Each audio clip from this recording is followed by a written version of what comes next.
Well, hello. It's time for my first impressions. I'll try that again. It's time for my first impressions of a Luxor 156. So let's dive into it. All right, so this is a Luxor fountain pen. I'm just double checking if I wrote down its full name here. All right, so anyway, this is a Luxor, I guess 156. Probably from the 1950s. There isn't much else on the box, although apparently that's who owned it, I'm guessing. And nothing on this either. A little bit of what looks like French writing here. But yeah, that's pretty much it for the box. So a fairly plain pen, but definitely has some decoration to it. So let's take a closer look. On the end here we have, get that right side up, some branding, which kind of matches what was on the box. The other finial, somebody took a bite out of it. As we investigate further, you can see that there's around the barrel here we have Luxor logo, and that just seems to repeat the whole way around that trim ring. Oh, that's something different. No, it isn't. That's Luxor again. Alrighty. And then the pattern, we have what I'm guessing is the pen model 156, and it's a fine. This pen took some cleaning. This pen also took some, well, I had to do a lot of cleaning. Also had to work a bit on the piston, mainly to get it working, which, I don't know, it's tight, but it does go up and down. It does draw water. I think this ink window is kind of interesting. It's reddish, although probably hard for you to tell. There we go. And it looks like there's some kind of design inside of it, but I don't know if that's maybe some cracking in the plastic or something. We'll find out if it leaks. And then the nib, Luxor, and it's a gold nib. And actually, I'm a little curious to see what this nib is like. It's a little broader than I honestly expected. So it has an F on the model number, but a broad nib. So somebody at some point, I think, has switched out the nibs, which is one of those things that just happens when you buy vintage. So as always, we'll use some nice Parker Quink on it.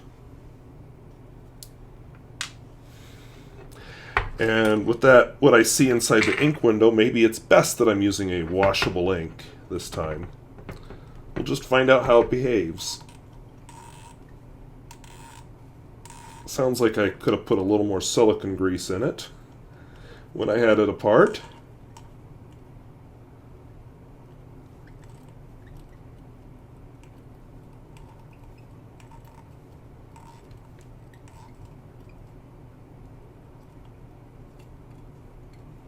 All right.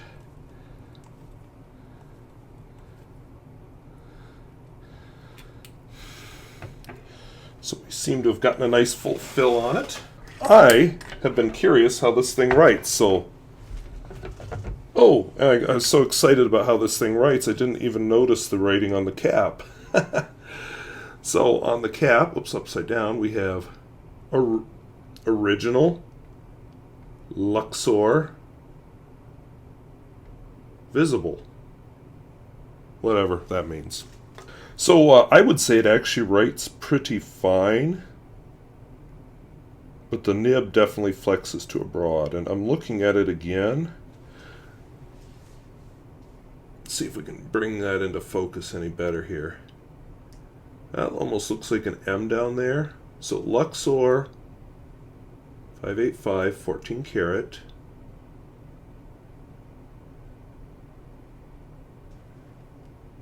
I can't quite make that word out. Maybe it's an H. H or an M. Anyway, it was listed as a broad, but who knows? We'll cross that out in the interest of accuracy. So this is Parker Quink. Whoops. Just a second. I'm going to rush this because I see my computer is about to die from lack of battery. I'm up to video number 6 for today, so that's why. Flex test. I think you can already tell. It definitely has some.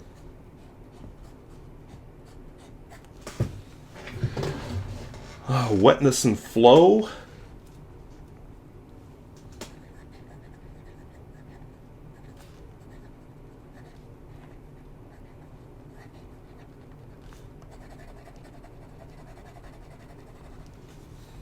Had no trouble keeping up with that. Smear test. I'm predicting some smearing. I'm getting some feedback from it, so it's not, the smoothest pen. Reverse writing.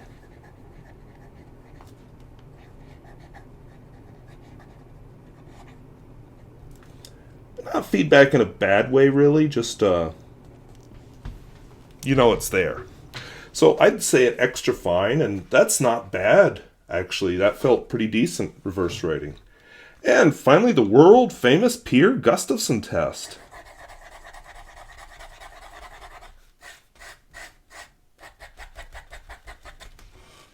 So all in all, I'm pretty pleased with that. So the Luxor 156 arrived in pretty good shape. It needed cleaning. It needed, I took apart the piston and I silicone greased it. But overall, the pen was in good shape, and I was very pleased with it. And that's the thing with a lot of vintage pens. People worry about the repair and stuff, but a lot of them just soak them for a while and clean them, and they're fine. You may have to put in a new sack or something, but yeah, that's how this one was. Since I filmed this first impression, what's it been, 2 weeks ago? I had used the pen as a daily writer at school a few times. It actually was kind of fun to use as a daily writer. It gives a bit of a bounce to the writing. Gives a very good look to the writing. It fits comfortably in the pocket. It doesn't gush the ink, so it works very well on school quality paper. I enjoyed using it as a daily writer, and it's got that little bit of texture on it, which makes it feel good. I think I demonstrated without saying it that it slips in the pocket with no problem. So I am actually very impressed with this. I enjoyed using it as a daily writer, and I enjoyed using it in some letters. So I think you'll be seeing this one from me quite a bit more often. It's one of the more impressive first impressions I've done lately.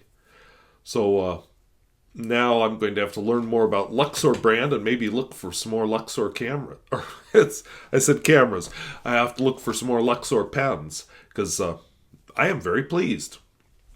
I'm going to close just by noting I am attempting to use my new camera A here. I see that my tripod isn't entirely level, which is a me problem, not a camera problem. The auto thing is sort of working. I can't operate any controls on the camera, but I was able to set everything up ahead of time, and I've got the autofocus actually focusing on me, so that's something.